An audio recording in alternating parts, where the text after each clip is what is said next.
Science and technology present మన దగ్గర కంటే కూడా మన పూర్వీకుల దగ్గర ఎక్కువగా ఉండేది. నమ్మసక్యంగా లేదు కదా? ప్రూవ్ చేస్తాను, జాగ్రత్తగా వినండి. రీసెంట్ గా రామనవమి రోజు కొత్తగా కన్స్ట్రక్ట్ చేసిన అయోధ్య రామ మందిరంలో రాముడి నుదుటన సూర్యకిరణాలు పడేలాగా ఆ టెంపుల్ ని డిజైన్ చేశారు. ఇలా ప్రతి సంవత్సరం రామనవమి రోజున మాత్రమే జరుగుతుంది. ఆ విధంగా ఈ టెంపుల్ ని డిజైన్ చేయడానికి ప్లానెటరీ పొజిషన్స్ ని ఎగ్జాక్ట్ గా క్యాలిక్యులేట్ చేయగలగాలి. భూమికి సూర్యుడికి మధ్య యాంగిల్ ని కూడా ప్రాపర్ గా అనలైజ్ చేయాలి. అందుకోసం ఈ రామ మందిరం డిజైన్ చేయడానికి మన దేశ ఇన్స్టిట్యూట్ ఆఫ్ ఆస్ట్రోఫిజిక్స్ సహాయం తీసుకున్నారు. అలాగే central building research institute of Roorkee సహాయం కూడా తీసుకున్నారు. కానీ ఇంతకన్నా బెటర్ ఇంజనీరింగ్ తో వందల సంవత్సరాల క్రితమే మన పూర్వీకులు కొన్ని టెంపుల్స్ ని కట్టారు. అందులో ఒకటి కోనార్క్ టెంపుల్. ఇందులో విగ్రహం గాలిలో తేలి ఆడేది.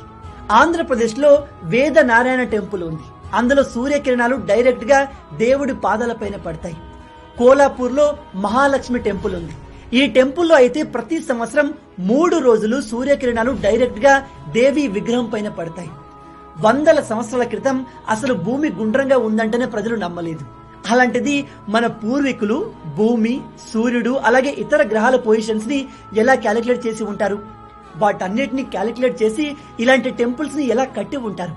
అందుకే మన పూర్వీకుల దగ్గర మనకంటే కూడా ఎక్కువ సైన్స్ అండ్ టెక్నాలజీ ఉండేదని మన శాస్త్రవేత్తలు చెప్తున్నారు. దీని గురించి మీరేమనుకుంటున్నారు? మీ ఆలోచనల్ని కింద కామెంట్లో చెప్పండి.